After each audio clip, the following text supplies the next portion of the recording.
सेपटे आहत पुलिस कर्मचारी को कैपिटल हॉस्पिटल भेटी राज्य बीजेपी सभापति मनमोहन सामल और स्वास्थ्य कथा पचारि बुझी कांग्रेस उपर बर्षि मनमोहन सामल एवं कहते कि राजनीति में हिंसार स्थान नहीं पुलिस को आक्रमण करने सांबादिकों को माड़ मारिबा यह अत्यंत घृण्य विषय। माने राजनीति जीवन रे आमर भी 50 वर्ष पब्लिक लाइफ है राजनीति हिंसा रे हुए केवल हिंसा आचरण रे राजनीति जो मैंने कर जाना उचित जे जो मैंने हिंसा करते लोक मैंने कौ आखिरे देखते तेणु एक आम निंदा करते निंदा कले कम हम दाबी उपस्थापन करवा गणतांत्रिक व्यवस्था रे निजर दाबी को उपस्थापन करने कि मना करूनी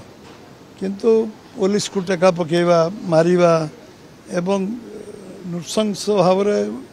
ओटीवी सांबादिक आक्रमण करवा एवं ताको मारात्मक आक्रमण करवा ये निंदनीय विषय नुहे ये हूँ घृण्य विषय। वो लोक ब्रॉड डे लाइट देखी किए क्या आक्रमण कला पुलिस पुलिस केबे प्रथमे लाठीचार्ज कर गोड़े पार जो पत्थर कौट आला पत्थर तो भुवनेश्वर पत्थर नाला पत्थर कौट योजनाबद्ध भाव पत्थर आणिकी जो आक्रमण से कले पुलिस उपर से साधारण लोक जो आहत है निरीह लोक आनी कहीकि विभिन्न कथा जो मान को आनी से आज सामना कला से बुझीपारे कहीं आसते भुवनेश्वर एभली लोक को बोका बनवाई जो चेष्टा से कर निरर्थक ये सरकार लोकों विकास ए विच्युत हम ना सरकार डिटरमिन्ड जे भल काम कर लोकों सेवा कर लोकों काम कर ताकू ये माने